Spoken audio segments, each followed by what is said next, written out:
Em João 14, Jesus continua instruindo seus discípulos sobre vários assuntos relacionados a como será após a sua partida. Ele garante que será necessário deixá-los, mas que voltará. Jesus os estimula a ter paz, mesmo diante de um cenário de dor e morte.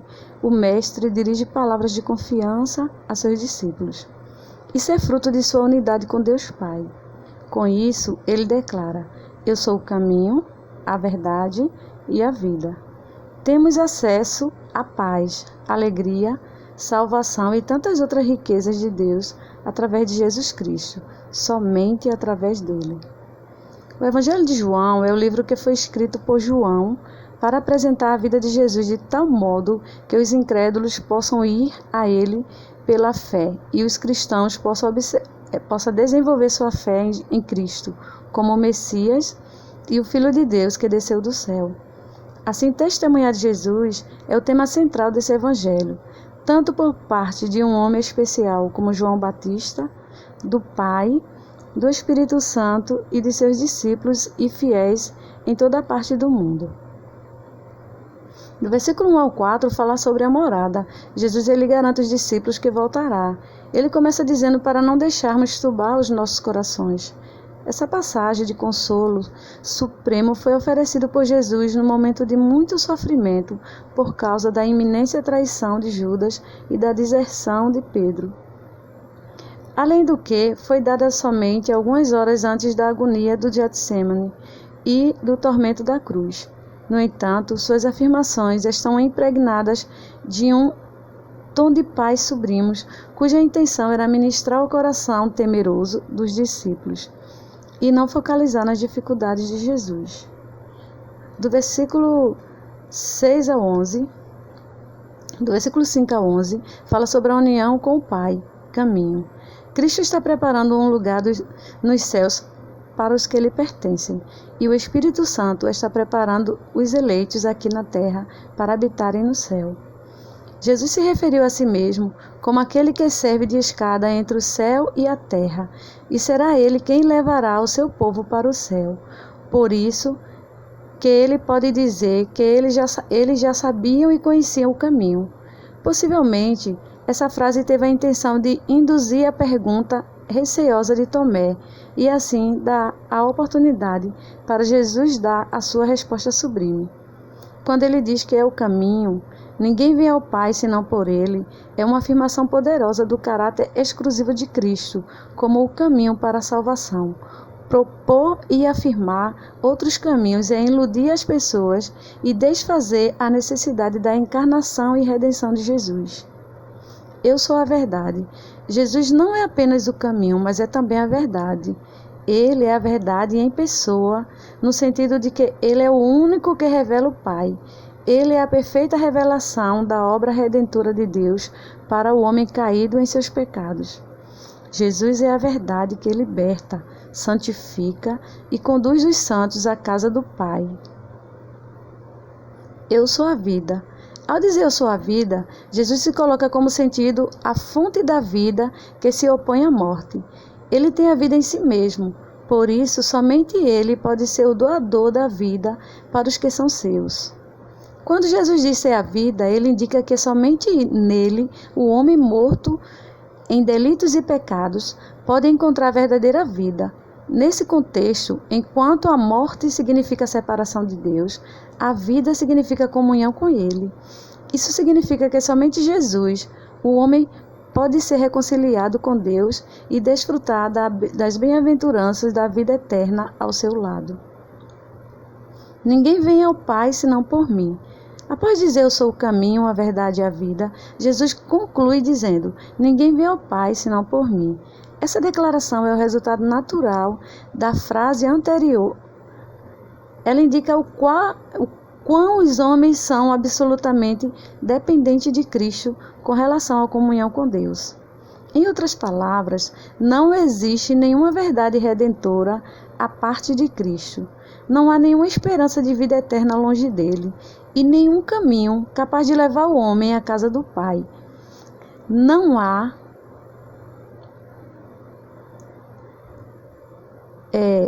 Existe um teólogo que ele explica essa frase assim: eu sou o caminho, a verdade e a vida. Ele diz que o caminho leva a Deus, a verdade torna o homem livre e a vida produz comunhão.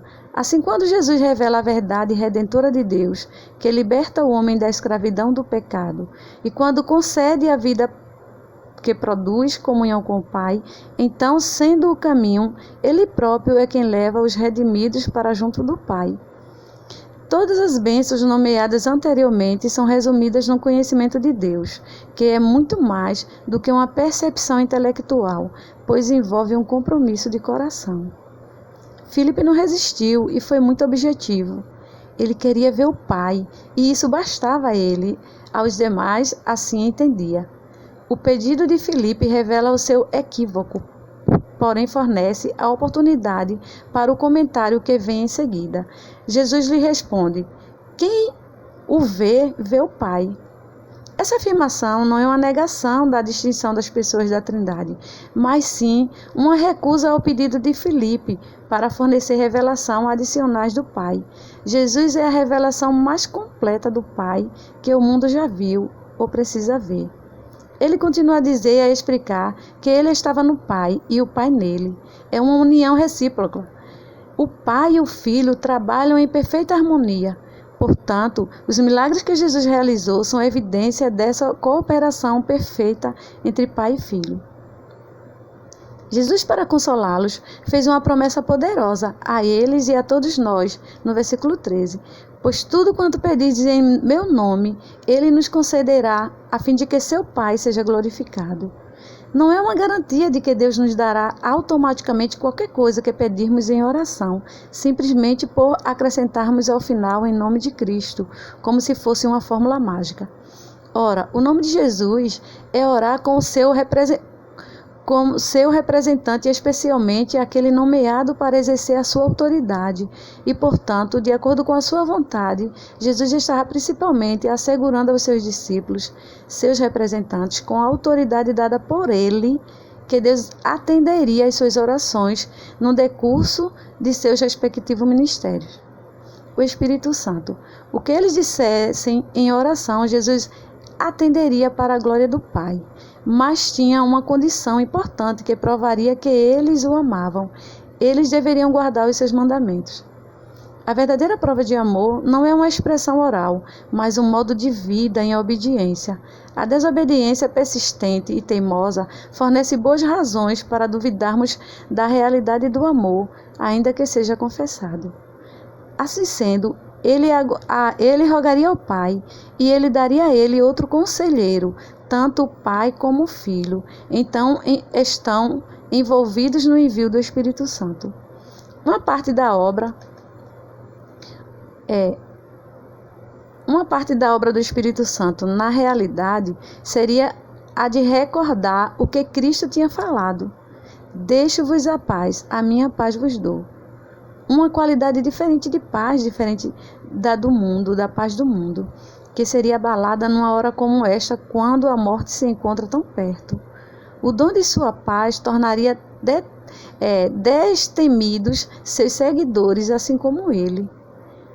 O Senhor não tinha intenção de esconder o fato de sua partida, mas ele os lembrou que a tristeza da partida era aliviada pela promessa de voltar novamente. Todas as bênçãos derramadas no futuro iriam colaborar com a palavra de Cristo e aumentariam a confiança e a fé dos discípulos nele. O príncipe do mundo. No versículo 30, fala sobre o príncipe do mundo. Isso ele faz uma referência a Satanás. E no versículo 31, ele diz exatamente aquilo que Satanás já estava para realizar, isto é, a morte de Cristo na cruz. Era aquilo que o Salvador tinha urgência de realizar, mas ele não fez como vítima em defesa de Satanás. Fez-lo por amor ao Pai, sabendo que era mandamento do Pai, sua vontade expressa. Levantai-vos, vamos daqui. De modo algum parece certo que a ordem foi imediatamente obedecida. Há uma dificuldade em supor que o restante do discurso fosse pronunciado em um lugar público, até mesmo num templo. Então, uma parte que devemos guardar bastante no nosso coração, né? É que diante de todas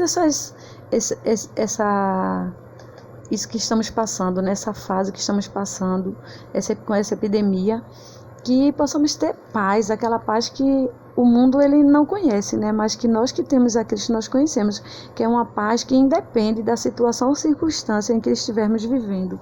É a confiança no Deus que nós servimos e no Deus que nós cremos. Amém.